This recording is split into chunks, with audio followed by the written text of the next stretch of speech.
Muy bien.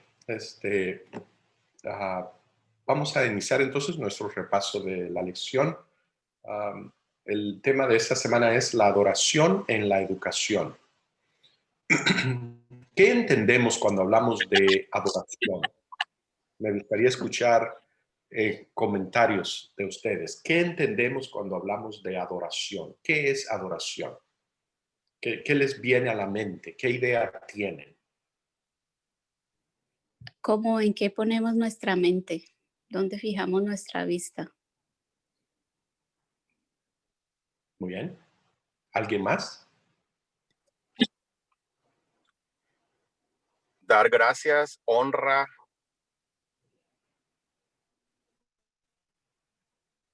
Dar gracias y honra. Muy bien. Suena más como alabanza, acá decir, interesa más que adoración.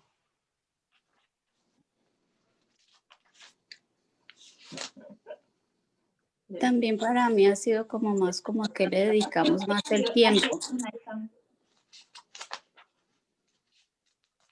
¿Cómo qué cosa? No escuché. como a qué le dedicamos más nuestro tiempo, a qué le dedicamos más nuestra energía. Pues lo he entendido Bien, como de esta forma. bien, excelente, gracias. Estamos bien cerca. Gracias, gracias. Eh, Me interesa que definamos adoración desde el principio para saber de qué estamos hablando, ¿verdad? Ah, Tal vez la mejor manera o la manera más práctica de definir la adoración, porque vemos en la lección, el primer subtítulo es Todos adoramos algo, así que todo el mundo adora, todo el mundo adora. Pero usualmente la palabra adoración la reservamos para contextos religiosos, ¿verdad? O a veces algún hombre romántico, ¿verdad? Le dice a su novia o a su esposa, oh, te adoro, y hay cantos románticos que hablan de un hombre adorando a su novia o a su, ¿cómo se llama? El objeto de su amor. Pero usualmente eso es todo en el uso diario de la palabra, o la reservamos para el departamento religioso de nuestra vida o para a veces en el aspecto poético romántico, ¿verdad?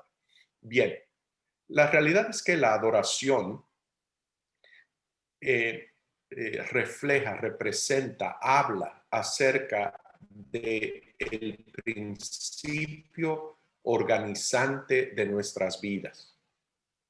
Yo usé esa frase, principio organizante de nuestra vida.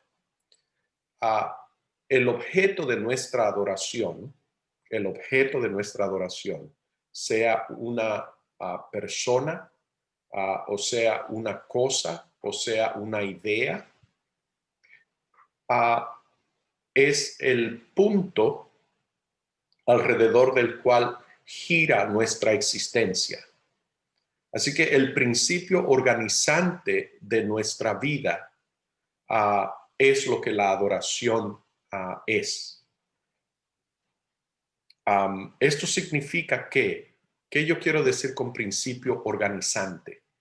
Esto quiere decir que a lo que yo le dedico mi tiempo, que se mencionó hace un momento, es el ideal o la meta de mi existencia, consciente o inconscientemente.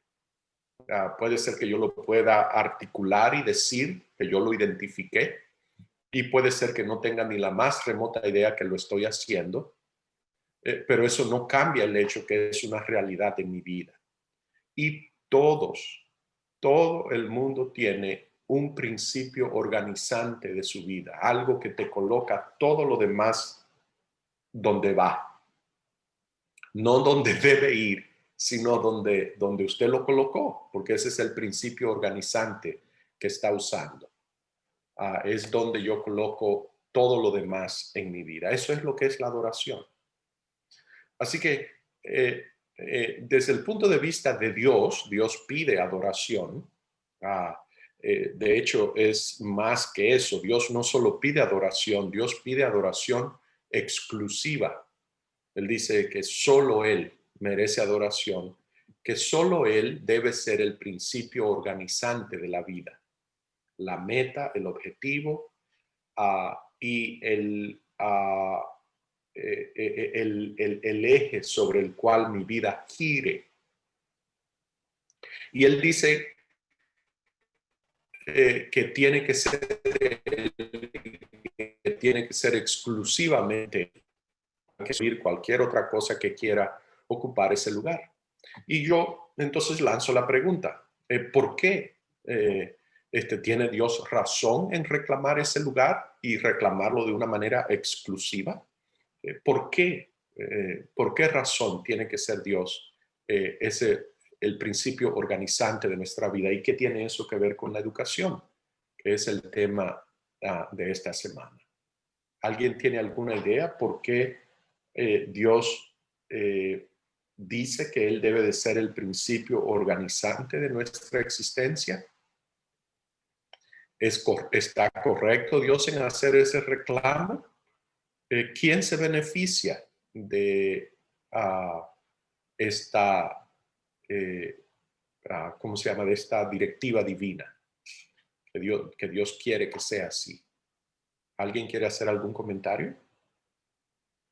Sí, Bueno, yo creo que él la merece porque Él es amor. Y al nosotros recibir ese amor, nosotros somos los que tenemos la salvación, tenemos el gozo, la paz, la alegría de existir y sobre todo su sustento y tenemos todo, o sea, Él es el único que merece la bendición y la honra. Gracias, hermana María. Me dice la hermana María que es porque Dios la merece. Él merece la adoración. ¿Hay alguien más? sí, yo La estaba, pregunta es, ¿está Dios correcto en hacer ese reclamo? ¿Quién se beneficia? Adelante. bueno, yo digo, pues pensando en el versículo que dice que de Dios viene el conocimiento y la sabiduría, y Él es el que sabe lo que es mejor para mi vida. Entonces, me beneficio yo. Él se alegra porque se alegra en su creación, pero el beneficio es para mí y porque Él me va a dirigir mi vida entera.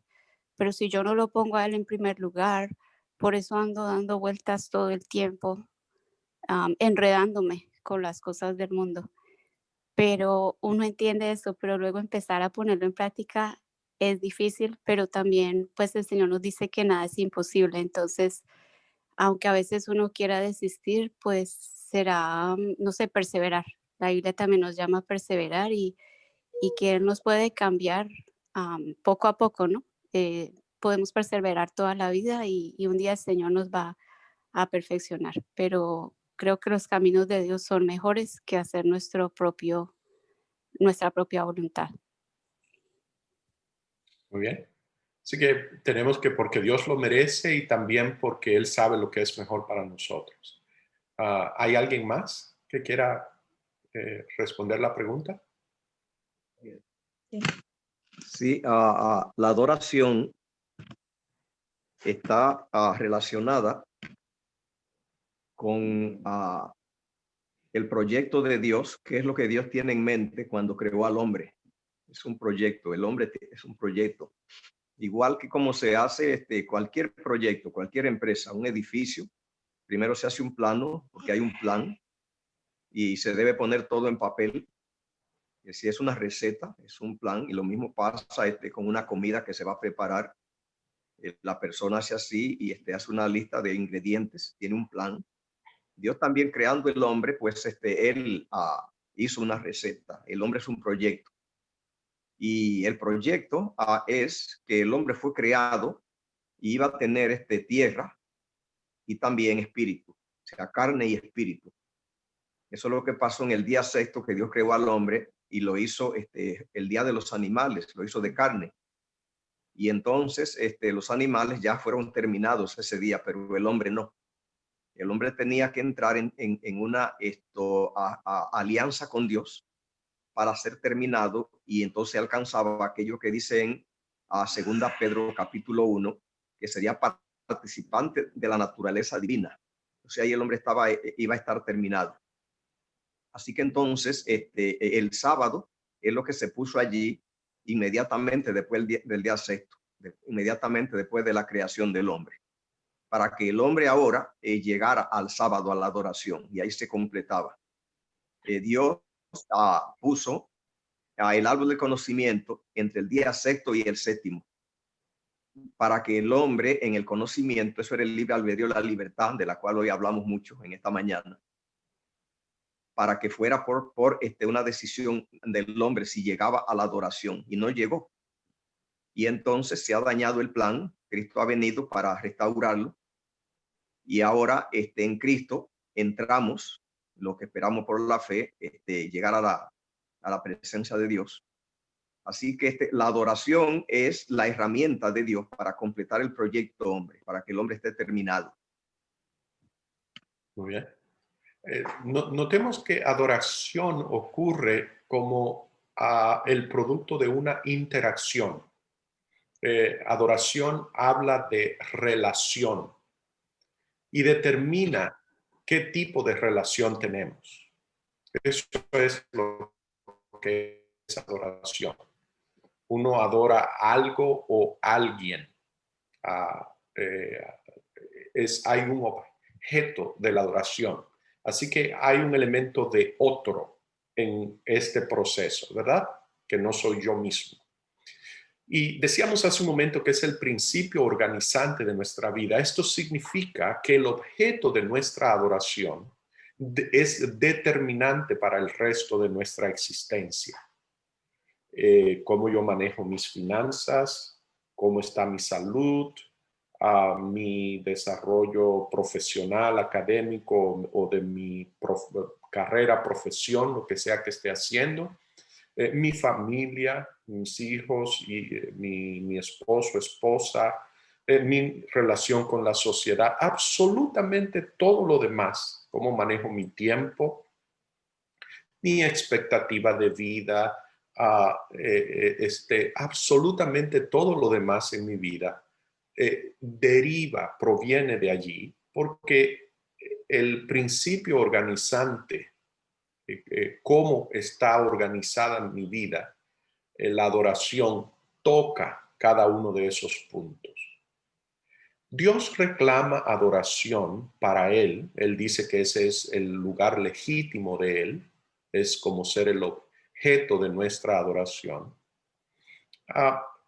No porque, y Él lo dice no solo de nosotros, sino de todas sus criaturas, no solo de los seres humanos, de todas sus criaturas en el universo, es porque cualquier otro principio organizante que escojamos nos degrada, nos rebaja, nos limita, nos previene de desarrollar nuestro potencial completo, nos deforma.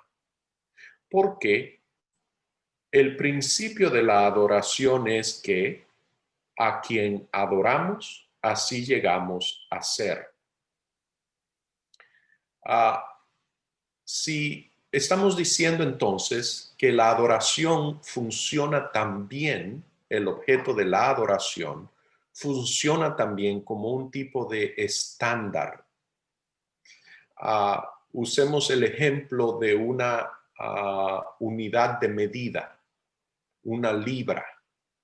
Si usted escoge como estándar de libra, que debe de ser 16 onzas, usted escoge un estándar diferente, ya sea un poquito más de 16 onzas o un poquito de menos de 16 onzas. Todo lo que usted calcule usando ese estándar le va a salir mal, le va a salir chueco. Y puede ser algo bien serio. Que usted calcule la carga de un puente o el peso de una locomotora que va a cruzar por ese puente y usted usó un estándar de peso chueco, malo, ahí es un desastre esperando a que ocurra lo que se crea, lo que se produce. Esto es parte del dilema de la adoración para el ser humano. No está muy lejos de la realidad. De hecho, esa es la naturaleza del problema del ser humano, que el ser humano transfirió el objeto de su adoración, dejó de ser Dios y ha colocado otras cosas en el lugar que le corresponde a Dios. Y todas las perplejidades, problemas y padecimientos que encontramos en el mundo es el resultado, el producto de seres humanos que quedaron chuecos y deformados porque están usando un estándar diferente, porque el principio organizante de sus vidas es otro que no es Dios. Por lo tanto, cuando Dios pide adoración exclusiva y no la recibe, no le estamos restando absolutamente nada a Dios. Dios no es menos por esa razón. Dios no pierde nada. Quienes pierden son sus criaturas, las criaturas que no lo adoran. Porque el lugar de la adoración, recordemos que no es una pérdida lo que la criatura ha sufrido. La criatura lo que ha hecho es una transferencia. No es que la criatura ha dejado de adorar a alguien, es al alguien a quien ha adorado. La criatura se ha ausentado de Dios, ha sacado a Dios de su horizonte, de sus planes, ha colocado otro. Así que esta transferencia de parte de la criatura no le roba nada a Dios, pero sí le roba todo a la criatura. Por lo tanto, cuando Dios pide que le adoremos exclusivamente a Él, lo está diciendo como algo que es para nuestro beneficio, no porque Él, qué sé yo, tiene complejo de inferioridad o le preocupa que le den ¿cómo se llama? Otro Dios va a tener predominancia sobre él. Es simplemente para nuestro beneficio, porque todos adoramos algo. En la parte del martes dice que nos habla acerca de la conversación que Jesús tuvo con la mujer junto al pozo de Jacob, y entre la conversación que él tiene con ella en San Juan 4, Jesús le dice que Dios a tales adoradores busca que le adoren en espíritu y en verdad. ¿Qué es esto de adorar en espíritu y en verdad? Voy a hacer dos preguntas, que en realidad es una sola, pero con dos caras. ¿Es posible adorar en espíritu y no en verdad? ¿Es posible adorar en verdad y no en espíritu? Me gustaría escuchar de ustedes. ¿Qué quiere decir Jesús con esto de que Dios a tales adoradores busca que le adoren en espíritu y en verdad? ¿Qué es adorar en espíritu? ¿Qué es adorar en verdad? ¿Es posible adorar sin ninguna de las dos o solo con una de las dos? Esa es la pregunta. No es posible. Solo como Cristo lo diseñó allí es posible. Bien. ¿Es posible adorar a Dios en espíritu y no en verdad? No. ¿Es posible adorar a Dios en verdad y no en espíritu? No. No es posible porque el espíritu es el espíritu de verdad. Amén. Gracias, Lili. A ver, sigue desarrollando la idea. Entonces, ¿qué quiere decir Jesús cuando él dice que adorar en espíritu y en verdad? ¿De qué está hablando entonces? Si el espíritu es el espíritu de verdad, el espíritu obviamente es el que nos guía a la verdad, porque él es el espíritu de verdad, ese es su nombre. ¿Por qué Jesús, déjeme cambiar la pregunta. ¿Por qué a Dios le interesan tales adoradores en espíritu y en verdad?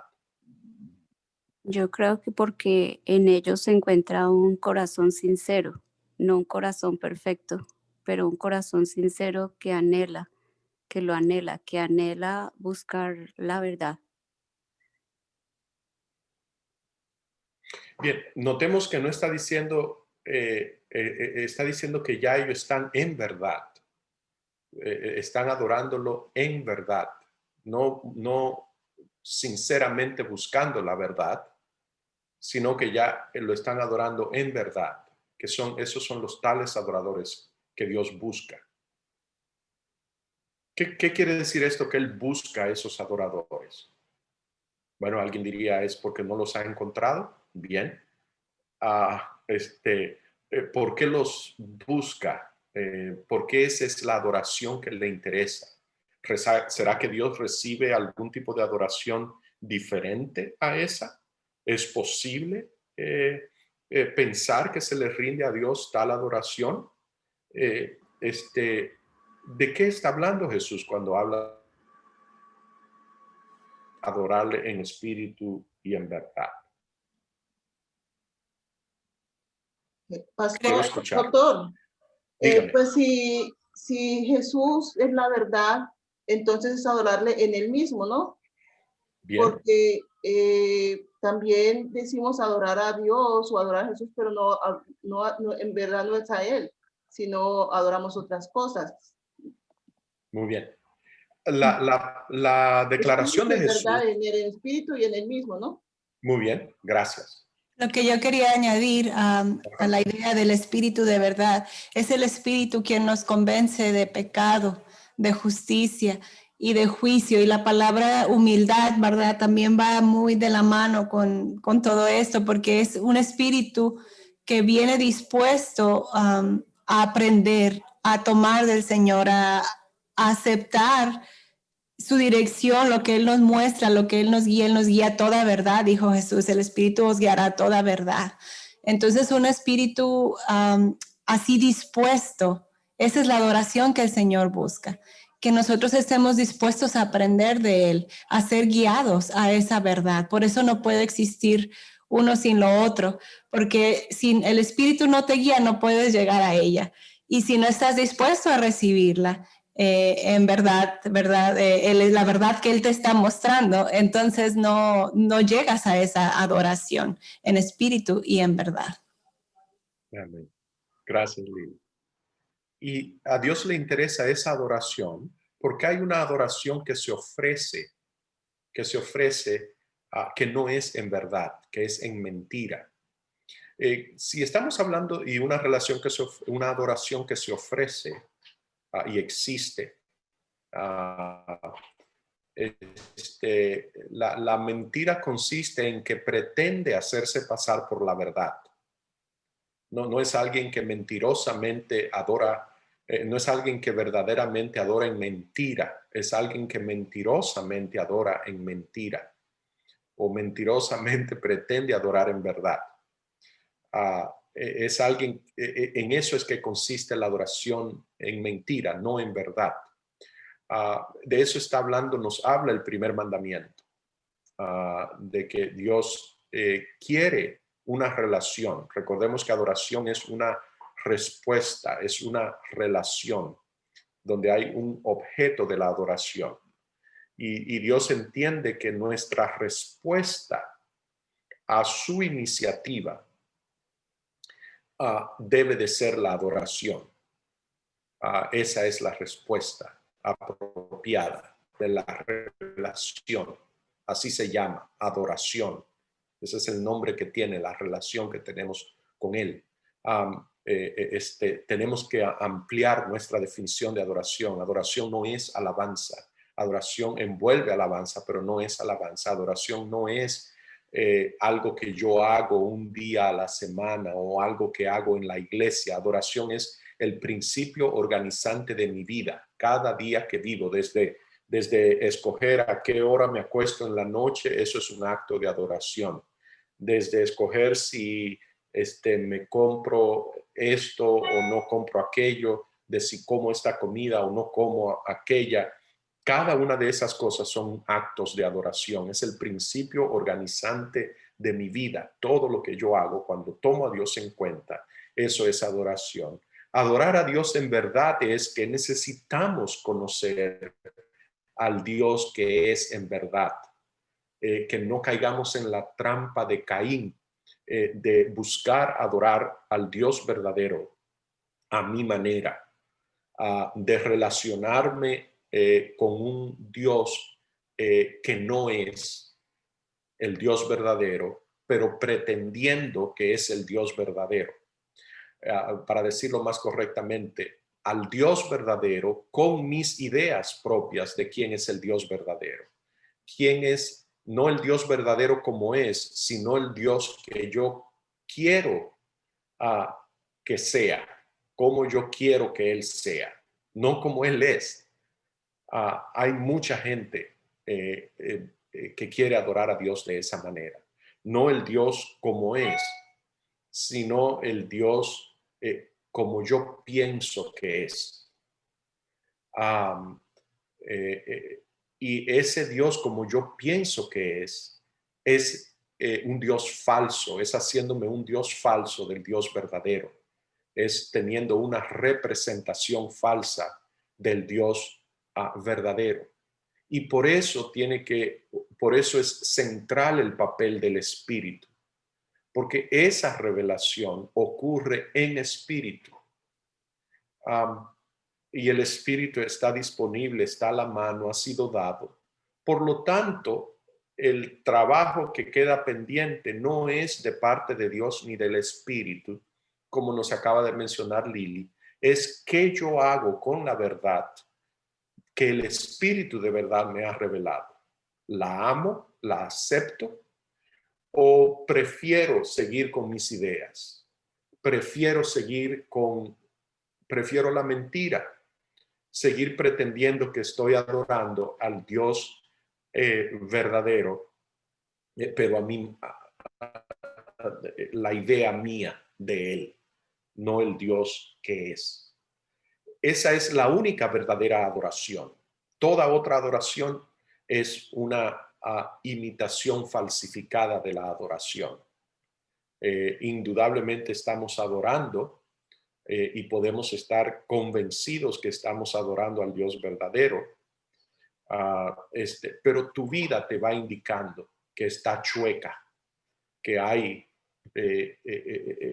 torceduras, que hay deformidades. Así como es tu vida, así es tu Dios. Tenemos que entender eso. Como es mi vida, así es mi Dios. Esa es una ley de la adoración.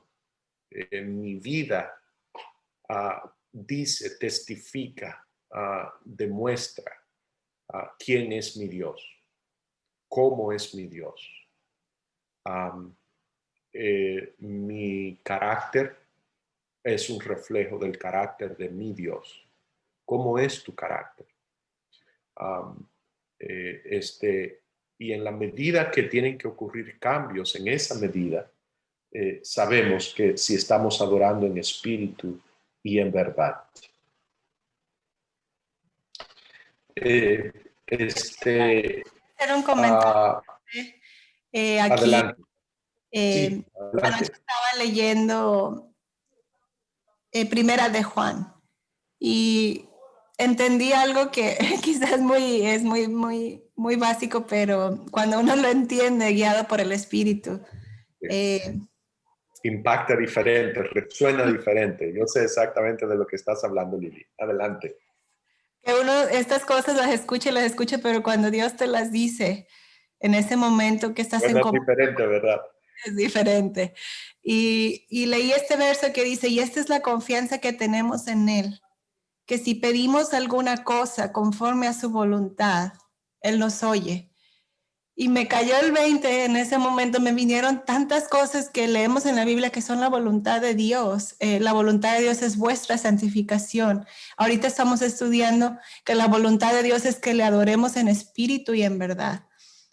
Y entonces Dios nos invita aquí a que se lo pidamos y que es conforme a su voluntad y que Él está dispuesto a darnos esto que está lejos de nosotros, ¿verdad? Desear. Sin embargo, Él nos pone el querer y el hacer solamente pidiendo estas cosas, su espíritu, y que Él nos guíe a toda verdad y que Él nos dé el querer y el hacer y la santificación. Son promesas tan hermosas que el Señor pone al alcance y nos asegura aquí que dice, esta es la confianza que tenemos. Tenemos confianza de pedir estas cosas. Este espíritu de verdad, esta actitud de adoración en espíritu y en verdad, es algo que es su voluntad y que tenemos confianza en pedirle y Él nos oye. Amén. Gracias, Lili. La parte del miércoles nos habla acerca de la hermosura de la santidad. Perdón, Sí, perdón, adelante. doctor. Otro comentario, sí, por favor. Sí, como comentario, pero más bien como una pregunta, porque Sí, esta es sí, como de sí, pronto la adelante. parte que todavía aún no tengo clara, porque bueno, pues yo hice mi comentario de que yo pensaba pues que el verdadero adorador lo busca sinceramente y busca la verdad, pero en este momento estamos hablando que ya sabe la verdad. Pero cuando, sobre todo esta historia de la mujer samaritana, y todavía no encuentro como muy claro, pero el Señor la estaba buscando y el Señor la halló y ella no era perfecta. Y asimismo, pues es más que todo estudio las historias con la niña. Esta historia la estudiamos hace un par de semanas, el de la mujer samaritana. Y cuando yo empecé a estudiarla con ella, yo siempre digo, esas historias son, yo de ahí estoy aprendiendo y como que empezó así como ese clic, wow, yo no había visto esto, no había visto lo otro. Y en muchas historias que hemos seguido estudiando y siempre veo como esas personas que menos se creía, que esas personas imperfectas, que estaban muy lejos de Dios, que no eran incluso judías, em, el Señor Jesús fue y los buscó porque Él sabía que había algo en ellos. Entonces, para mí lo que no me queda claro es entonces, ¿cómo que había en ellos? O como que sí o como que no, pero es algo que sí me gustaría. ¿Estaban ellos adorando en espíritu y en verdad? ¿Cómo sería eso? Estoy como así. Bien. Es eso porque el Señor los buscó, porque sabía que ellos lo iban a aceptar y lo aceptaron inmediatamente. No Bien, tuvieron que ser los maestros de la ley ni nada de eso. bien, bien, bien. En nada está diciendo Jesús que hay que ser maestro de la ley o hay que ser perfecto para adorarle en espíritu y en verdad. Notemos que lo que Jesús está haciendo es precisamente lo que usted acaba de decir. Él les está extendiendo una invitación para que adoren en espíritu y en verdad. La presencia de la invitación me dice por lo menos dos cosas, dice más, pero por lo menos dos cosas relevantes a lo que estamos hablando. La primera es que no lo están adorando en espíritu y en verdad. Por eso le hace la invitación, para que vengan. Y la segunda es que Él quiere, Él desea eso, porque les está extendiendo la invitación. Así que no está allí para juzgarlos ni señalarles, juzgarlos en el sentido de señalarles su deficiencia, juzgarlos en el sentido benigno de la palabra, de diagnosticarlos, de decirles, recordemos que fue ella la que trajo el tema de la adoración. Así que Jesús está usando como cabestrillo el comentario que ella tiene sobre la adoración, que dicho sea de paso es falso, si lo leemos en el contexto. Ella entiende que la adoración es algo que ocurre en el templo y ocurre en un lugar y está delimitado allá en ese lugar, ahí es que ocurre la adoración. Jesús quiere que ella entienda que eso no es adoración, que hay una adoración que ocurre en espíritu y en verdad, no en templos, no en iglesia, no en un lugar, no en un contexto religioso, que es algo que envuelve toda la vida y que está disponible para ella y para todos, ella y nosotros también. Y Jesús sabe muy bien que esta mujer no es perfecta.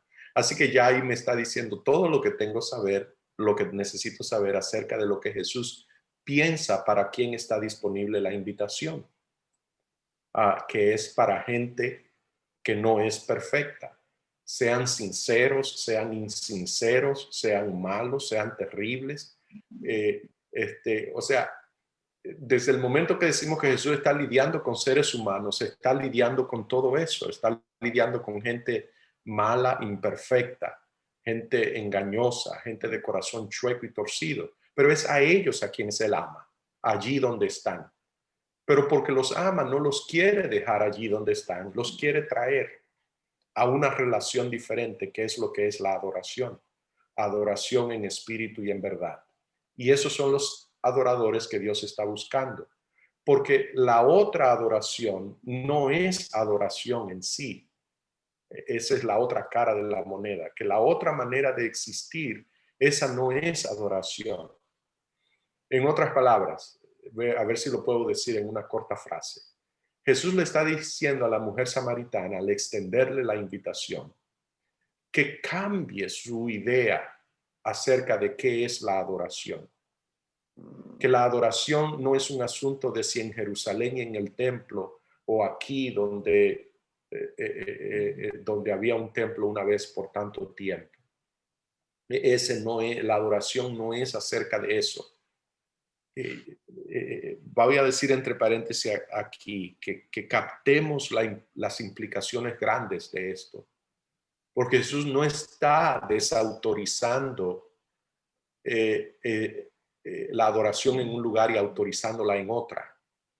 Jesús no está diciéndole a ella, mira, es en Jerusalén la adoración. Jesús le está diciendo la adoración verdadera, la adoración es en espíritu y en verdad.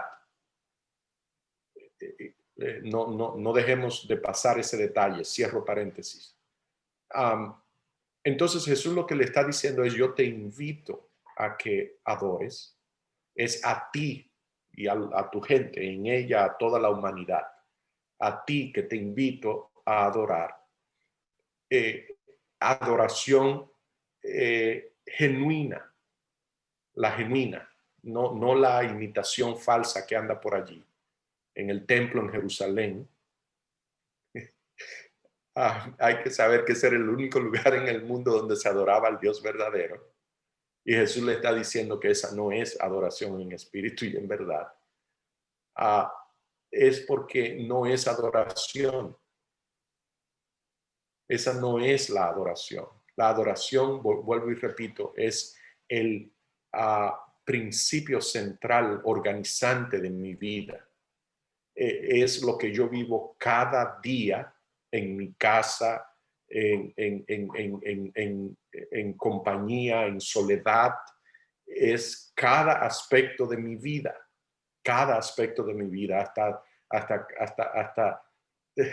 hasta qué hora me acuesto, a qué hora me levanto, qué hago con mi tiempo. Cada cosa que yo hago cada día, eso es adoración. No es cuando voy al templo en Jerusalén con el cordero, le está diciendo Jesús a la mujer samaritana. No es allí, la adoración no es allí que ocurre, es en tu vida. Es lo que haces cada día, porque lo que haces cada día testifica y dice cuál es el eje sobre el cual tu vida gira, para qué existes, cuál es tu forma de existir. ¿Vives para la eternidad o vives para lo temporal? ¿Vives para el Dios que da los talentos o vives confiando en los dones mismos en lugar del Dios que los dio? Ese es el meollo, el corazón de la declaración de Jesús para esta mujer. Gracias. Sí. ¿Alguna pregunta más o comentario?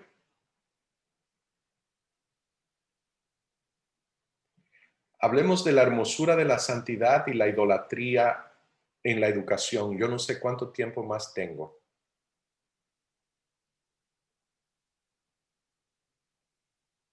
Bien. Perdón, tenemos unos 5 a 10 minutos. Muy bien. ¿Qué es idolatría entonces? Vamos a enfocarnos ahí.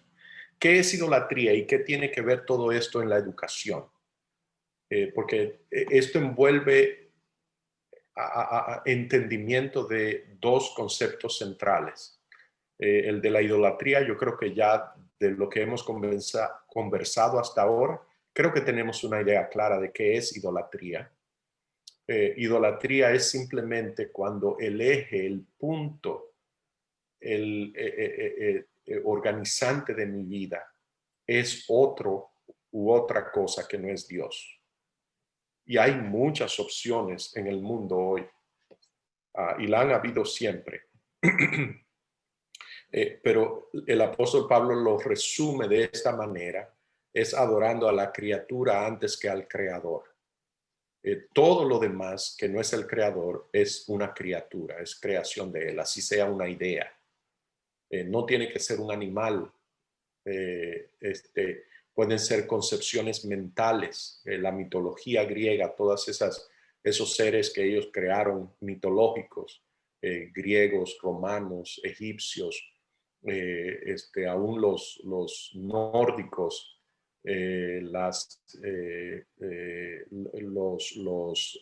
¿cómo se llama? En el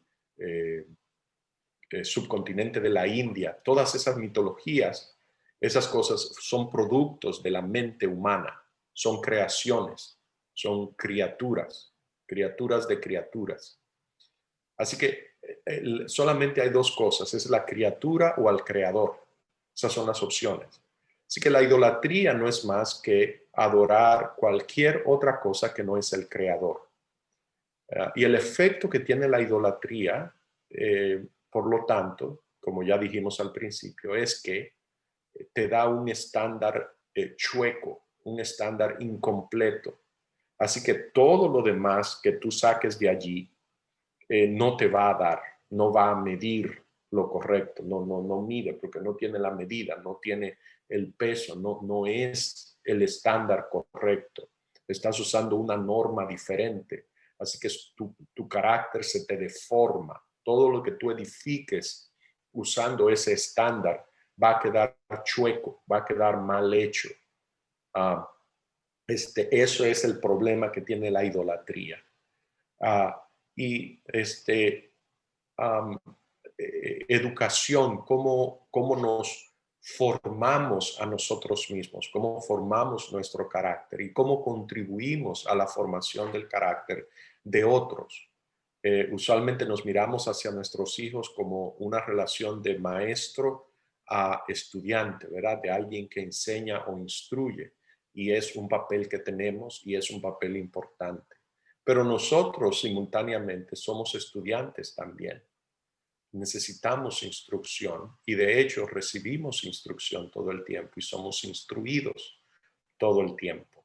Todo el tiempo alguien nos está instruyendo. Dios cuando vino donde Adán y Eva les preguntó, ¿quién te enseñó que estabas desnudo? O sea, tenemos que tener cuidado a maestros, que maestros nos instruyen el quién te enseñó, la respuesta es la serpiente, ¿verdad? No está allí, pero esa es, sabemos, leyendo la historia, que fue la serpiente que les enseñó eso. Eso está ocurriendo hoy también. La serpiente enseña mucho, está enseñando muchas cosas.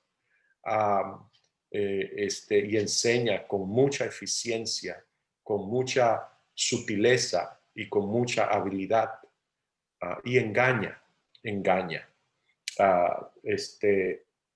Y una manera grande de engañar es en el convencernos a la idolatría. a que reemplacemos a Dios, a que transfiramos, a que hagamos esa transferencia de confiar en Dios a confiar en alguna creación de Dios. No sé si hay alguna pregunta o comentario con respecto a estos últimos dos conceptos.